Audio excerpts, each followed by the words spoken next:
Agora nós vamos conferir um destaque desta semana do São Lucas Hospital Center, que foi a compra do robô ortopédico. Confira! Olá! Hoje é um momento muito especial para nós. Como todos sabem, o Hospital São Lucas, o Hospital Center São Lucas está sempre buscando novas tecnologias, aprimorando toda a nossa estrutura física, todos os nossos equipamentos, e não poderia ser diferente com a ortopedia. Acabamos de adquirir um robô da Strike, que é direcionado para cirurgias de joelho e quadril. Esse é o primeiro da nossa região aqui, existe só um robô no estado do Paraná, que é em Curitiba, e para nós é uma alegria muito grande, afinal é segurança para os nossos cirurgiões, para os nossos pacientes, então hoje é um dia realmente especial para nós. Há um ano atrás recebemos uma demanda dos médicos em relação a novas tecnologias na área de ortopedia. E hoje estamos muito felizes por fechar o negócio com o Robô Mako, que vai ajudar muito na questão das cirurgias, das precisões cirúrgicas e, consequentemente, todo o corpo clínico médico aqui da cidade de Cascavel. Estamos orgulhosos com essa nova aquisição e esperamos que continuemos avançando nas tecnologias de todas as áreas. E a nossa conversa continua sobre ortopedia. Agora nós vamos conversar com o Dr. Victor Neves, ortopedista do Pronto-Socorro 24 Horas da instituição, para entender mais sobre os atendimentos realizados nessa especialidade. Seja bem-vindo, doutor. Olá, obrigado. Então hoje nós vamos falar um pouco mais sobre os atendimentos da ortopedia no Pronto-Socorro 24 Horas. E doutor, para a gente entender sobre os atendimentos dessa especialidade, que é muito importante, eu gostaria que o doutor começasse explicando para a gente justamente o que engloba dentro da ortopedia. Então, quais são os atendimentos, os casos que chegam e que é a ortopedia que resolve. Ok. Então a ortopedia ela acaba atendendo uma ampla gama de lesões, principalmente aquelas que pegam a parte musculoesquelética. A gente acaba focando um pouco na parte de fraturas, acho que é o que está mais no imaginário da população, mas também a parte das lesões musculares, as lesões tendíneas, todo esse tipo de lesão acaba sendo identificado e tratado daí pelo médico ortopedista. Certo, doutor. E dentro do pronto-socorro já é um atendimento também acredito que muito específico, diferente do consultório, que chegam muitas vezes pacientes que vão ter um diagnóstico, acompanhamento de uma doença. No pronto-socorro é muito urgência e emergência, de fato, né? Quais são as principais queixas e casos que chegam para vocês hoje? Exato. No pronto-socorro, a gente acaba dividindo em dois tipos diferentes de pacientes que chegam para a gente. Vão ter aqueles pacientes com alguma lesão traumática inicial, então aqueles pacientes que tiveram algum trauma esportivo, tiveram algum trauma de trabalho, acabam tendo alguma suspeita de fratura, alguma lesão aguda. E também tem aqueles pacientes que já têm alguma comorbidade, já têm alguma lesão e acabam tendo piora dessa lesão. Então essa piora de uma lesão que ele tem, como uma dor lombar, que acaba sendo a causa mais comum de tratamento e atendimento no pronto-socorro, ou uma artrose também nas articulações, acaba sendo também uma das coisas que a gente mais vê aí no pronto-socorro. E a gente está falando aqui especificamente do pronto-socorro adulto, mas a ortopedia também ela é 24 horas no Kids, né, doutor, no HKids. E quais seriam então os atendimentos? Porque são públicos aí novamente diferentes, né, de atendimento. Sim, são públicos totalmente diferentes, a queixa dos pacientes acaba sendo diferente. No Kids a gente acaba dependendo muito então da observação dos pais, dos tutores, para a gente saber o que está acontecendo. A história do trauma ela é muito importante, então saber como foi causado esse trauma, quanto tempo e como aconteceu, é importante para a gente poder desvendar como que tem essa lesão e saber identificar, saber pedir os exames específicos para esse tipo de lesão. No paciente pediátrico é comum, às vezes, algumas fraturas que são fraturas incompletas. Diferente do adulto, que o osso dele quebra em algumas partes, o osso da criança ele é um pouco mais maleável. Então ele pode acabar cedendo em alguma parte, fazendo um entorse daquele osso, fazendo então uma deformidade dele e não quebrando. Mas ainda assim é um tipo de trauma que deve ser avaliado pelo ortopedista para que a gente pode tratar bem. E doutor, acho que essa é uma dúvida bem comum, assim.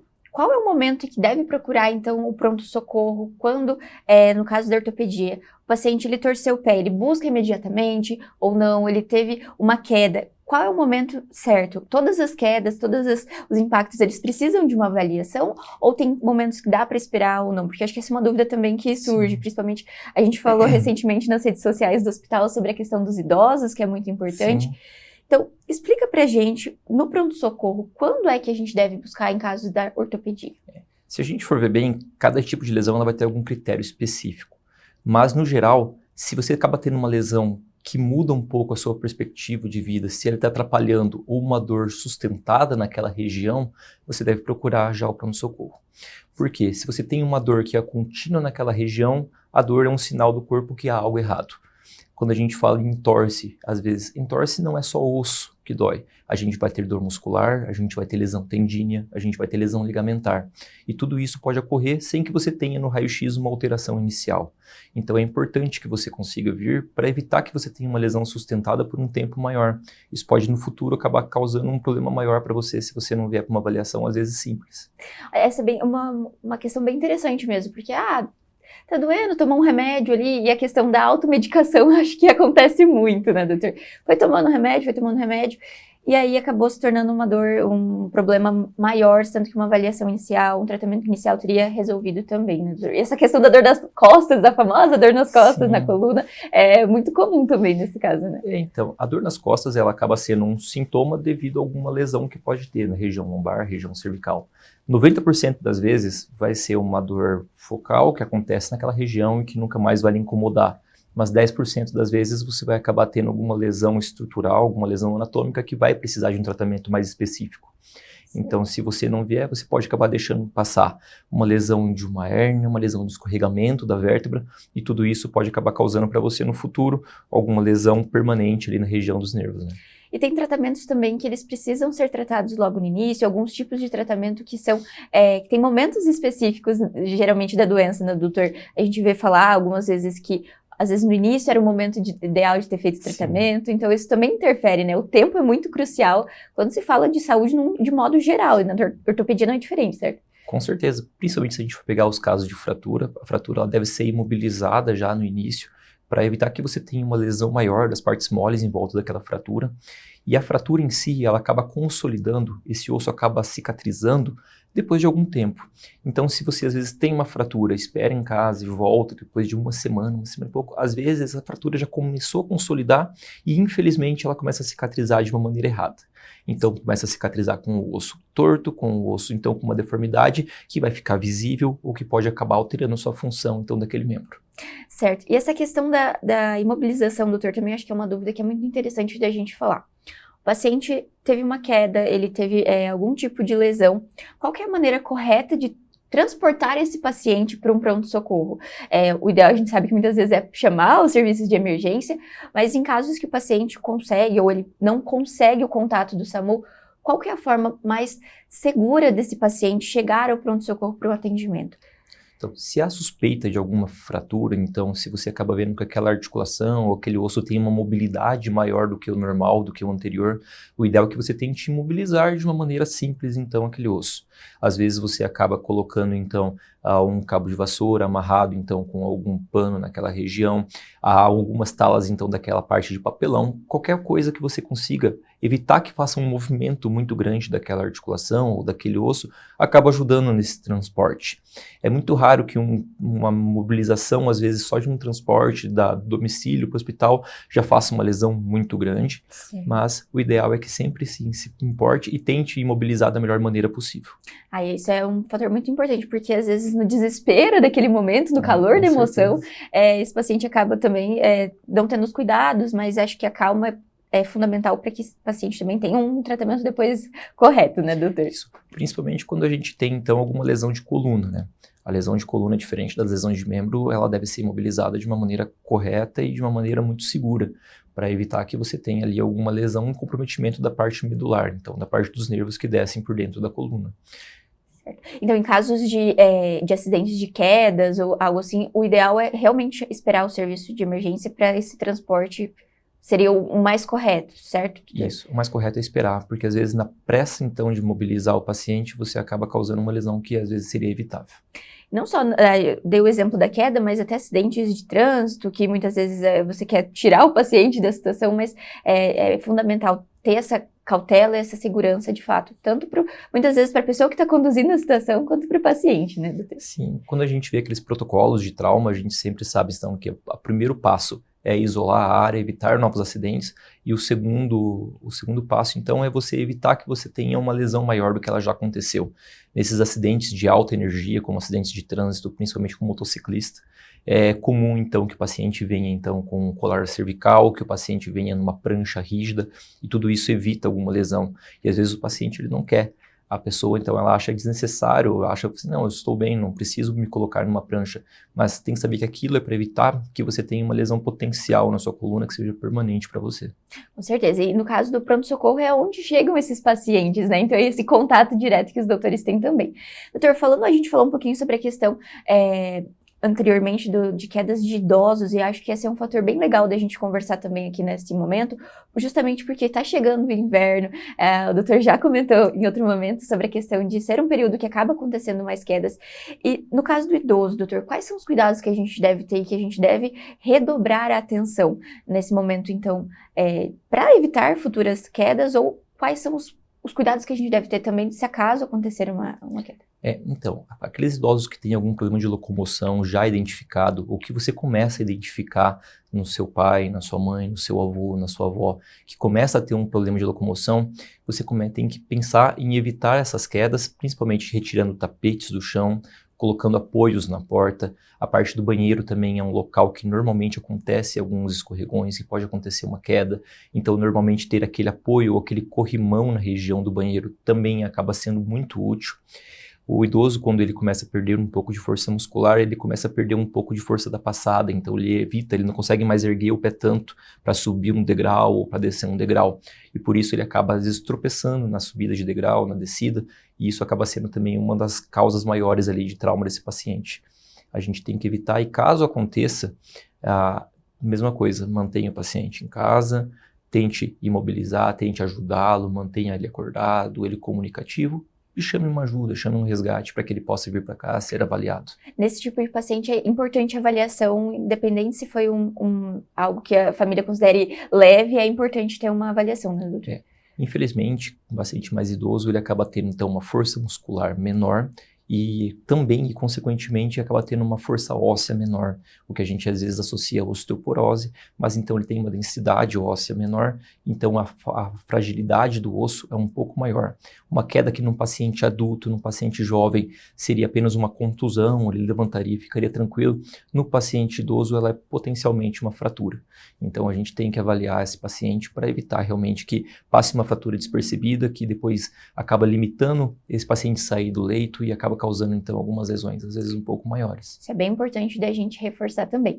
Doutor, falando da questão do pronto-socorro, também da ortopedia, um diferencial é que esse paciente que muitas vezes chega com fratura, alguma situação mais grave, ele tem aqui no São Lucas toda a disponibilidade de centro cirúrgico e exames de imagem também.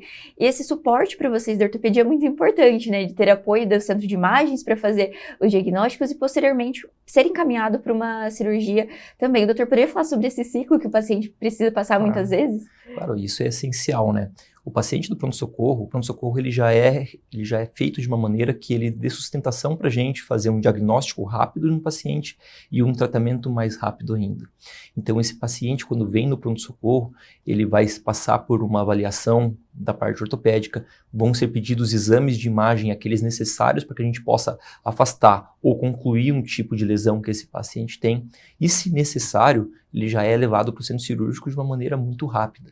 Então, a gente evita, então, levar o paciente de uma maneira que esteja despreocupada, então a gente sempre pede avaliação do anestesista, avaliação do cardiologista, para que seja uma cirurgia sempre segura, mas a partir do momento que há a liberação dessas avaliações e a necessidade de uma cirurgia, a gente consegue fazer de uma maneira muito mais rápida do que de uma forma ambulatorial, onde você acaba esperando, às vezes, semanas para fazer uma cirurgia. Isso é bem interessante também, porque justamente o paciente muitas vezes ele tem essa dúvida, mas se eu precisar para um procedimento, o que vai acontecer? Ele já tem esse encaminhamento e tem a equipe ali à disposição de fato para fazer esse procedimento desse paciente, né, doutor? Exato, então desde a avaliação, desde o exame de imagem até o material cirúrgico, que também já fica disponível no hospital o tempo todo para que nós possamos usar. Qualquer cirurgia de urgência e emergência e algumas cirurgias até mais complexas, a gente consegue realizar de uma uma maneira muito ágil aqui no hospital. Isso é muito bacana. E falando justamente sobre a parte de cirurgias, o doutor é especialista em cirurgia de quadril, então essa especialidade está chegando ao São Lucas, foi adquirido um novo robô ortopédico. E eu acho que é muito interessante a gente falar também os benefícios que isso vai trazer, né, doutor? Dentro da especialidade, que esse robô ele traz para joelho e quadril especificamente, né? Exato. Doutor, explica pra gente, então, quais são essas as possibilidades que esse robô traz dentro da especialidade para o doutor e, consequentemente, para o paciente, né? Sim.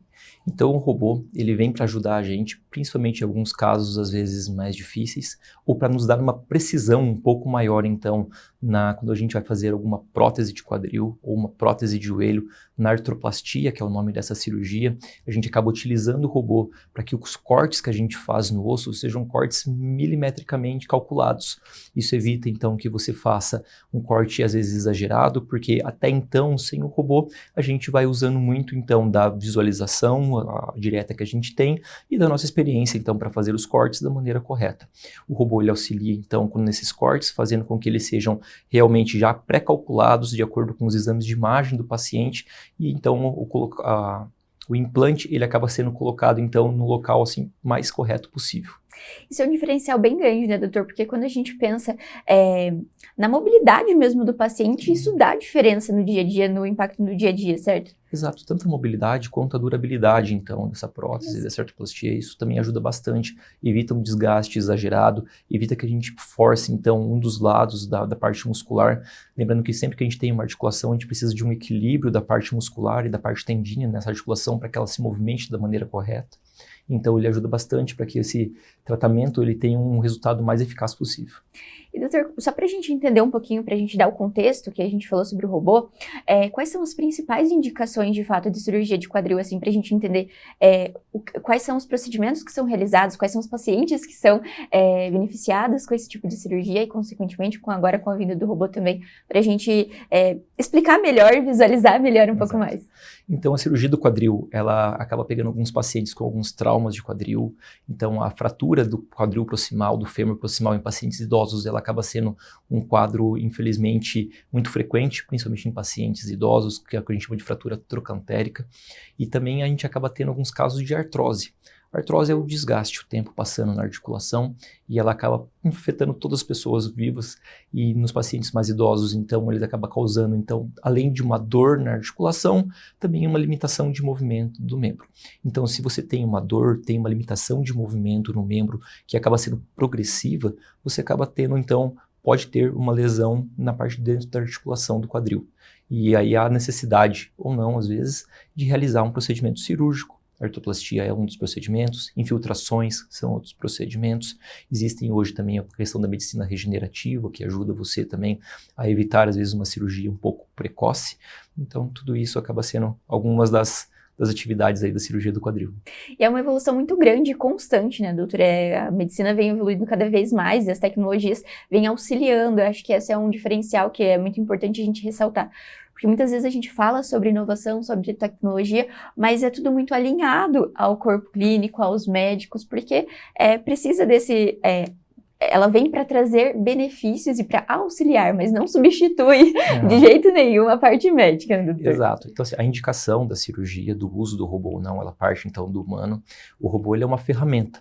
Ele acaba sendo mais como se fosse um outro material cirúrgico que a gente usa para dar uma precisão melhor, para dar um resultado melhor para o nosso paciente, mas ele não substitui em nada. Então, a indicação e as nossas mãos ali vão continuar fazendo todo o serviço. E o acompanhamento para, de fato, como o doutor disse, essa avaliação e todas essas indicações precisas. E, doutor, acontece muito do paciente que chega no pronto-socorro, por exemplo, com um tipo de fratura, ele precisar de um acompanhamento a longo prazo também do ortopedista para avaliação, porque em casos como trauma, ou posteriormente ele precisa acompanhar e ver esse tratamento de fato de forma horizontal, digamos assim, né? Exato. Então, se o paciente ele tem uma fratura de um osso grande, de um osso longo, normalmente ele vai precisar ficar 6 semanas ali imobilizado, além da cirurgia.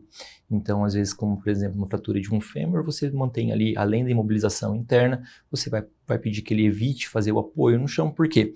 As imobilizações internas, tanto as placas, parafusos, elas não substituem a força do osso. a gente acaba alinhando esse osso, colocando ali algumas amarras nesse osso para que ele possa crescer e cicatrizar da maneira correta. Mas o osso é insubstituível e a gente não vai acabar liberando essa movimentação se o osso não tiver já cicatrizado. Então, mesmo depois de uma cirurgia ou quando é um tratamento conservador de uma fratura, a gente precisa fazer um acompanhamento maior e nós temos feito aqui no pronto-socorro esse acompanhamento.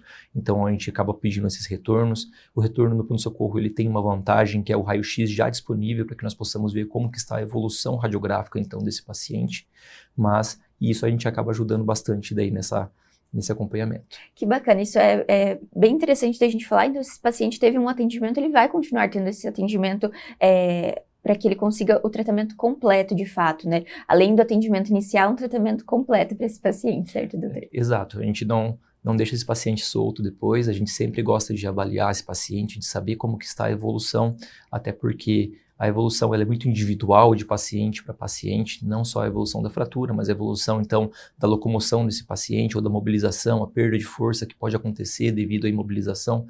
Então tudo isso é muito individual e a gente tem que acompanhar esse paciente para saber como que a gente vai proceder para ajudar ele a recuperar 100% então da parte funcional. Certo, doutor. E antes da gente encerrar a nossa conversa, eu gostaria que o doutor, então, deixasse essa mensagem para quem está assistindo, que caso precise de atendimentos ortopédicos 24 horas, então quando a gente fala de 24 horas é porque realmente é 24 horas disponíveis, para que a população também tenha conhecimento. E a gente falou um pouquinho sobre no primeiro bloco sobre a questão da reforma do pronto-socorro, mas os atendimentos, eles continuam ininterruptos, certo? Certo. Então, o acompanhamento e o tratamento aqui no Hospital São Lucas, ele não vai pausar devido a essa reforma. Nós estamos aqui disponíveis para atendimento 24 horas no São Lucas Hospital Center e a partir do momento em que você tem uma queda ou uma necessidade de um acompanhamento no pronto-socorro, algum pronto ortopédico, procure porque nós podemos lhe ajudar, tirar suas dúvidas, tirar então essa ansiedade que você tem devido a um trauma ou devido então a não saber o que está acontecendo com a sua articulação ou com uma dor que você tenha, e tudo isso a gente consegue avaliar bem tanto de forma clínica como de forma radiológica, e isso a gente consegue também te ajudar a te dar um desfecho melhor então no seu problema. Doutor, muito obrigada pela participação do São Lucas 24 Horas, foi muito bom ter essa conversa, explicou muito sobre essa questão de dúvidas mesmo que a gente tem sobre a questão da ortopedia, e acredito que esclareceu para a população de casa também. Novamente, muito obrigada e fica o convite sempre. Eu que agradeço o convite, agradeço a participação e, se necessário, então, venham aqui com a gente está aqui sempre disponível, de braços abertos para atender vocês. E o São Lucas 24 Horas de hoje fica por aqui, mas não deixe de acompanhar as redes sociais através do @FH São Lucas Cascavel para ficar por dentro de todas as novidades. E até o próximo!